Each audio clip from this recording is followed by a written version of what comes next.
Hello friends, Christy and I are about to head out on a week-long, maybe even longer, multi-state overlanding adventure, and we'd like to hear your advice. What are the must-have items we need to bring for a trip like this?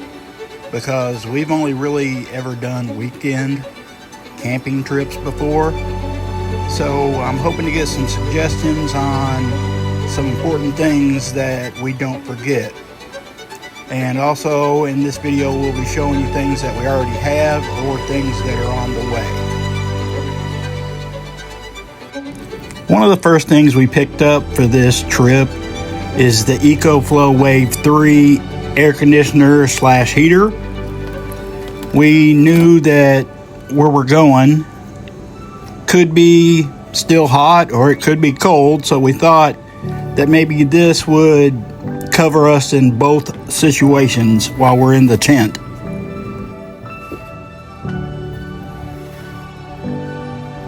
It's a pretty lightweight unit. You can control it with an app on your phone. It runs pretty quiet. Hopefully it will do the job. I've also got the Thor's Lightning inflation and deflation system. I won this in our local Jeep Club raffle last year and just haven't gotten around to using it yet, but I'm pretty sure we will be using it on this trip. From everything I've seen, it looks like a good product.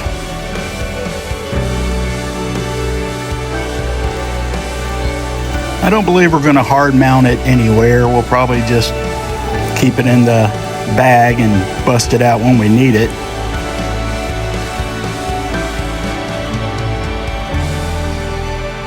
Also got a new stove from Academy Sports. We also got the adapter so we can use a large propane tank on it. I figure it'll do the job. And next up we got the bed rack for the Gladiator.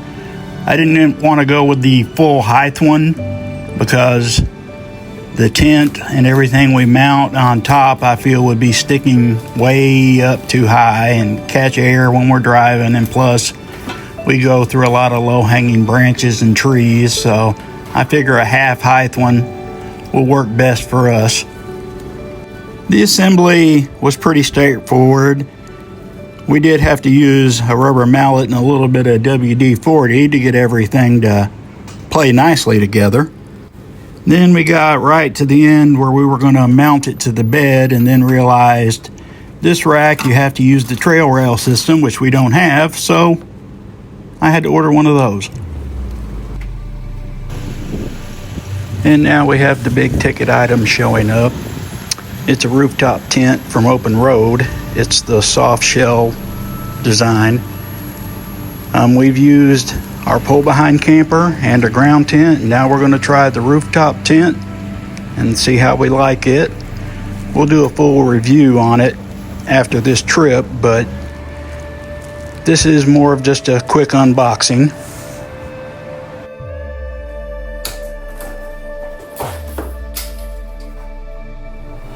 I've seen some rooftop tents come in big wooden boxes. This one was just in cardboard, but it survived. It's in good shape.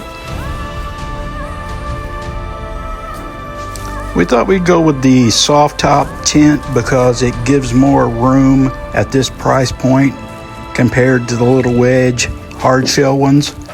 Since it'll be both of us and at some point Ruby up in there with us, the more room the better.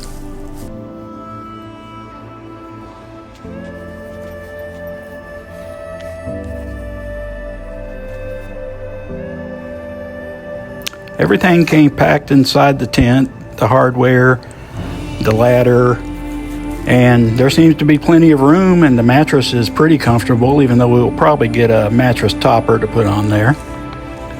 Ruby seems to like it.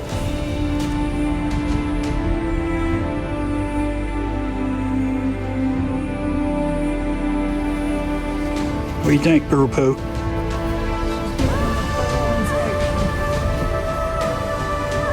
We also picked us up a portable pooper. This one collapses down really small. The one we have been taking is about a foot thick, and this one's only a couple inches thick, so it should help save some space.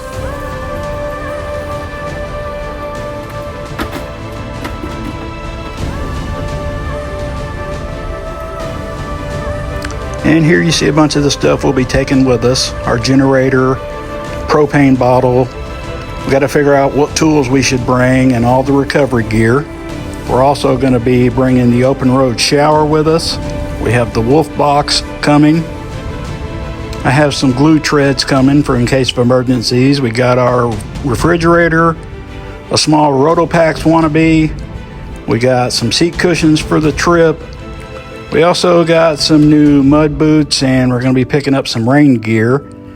And we have assorted other stuff coming. But what I'd really like to know, is there anything we're missing? For all you people that have gone on long 2 week long camping trips, let us know.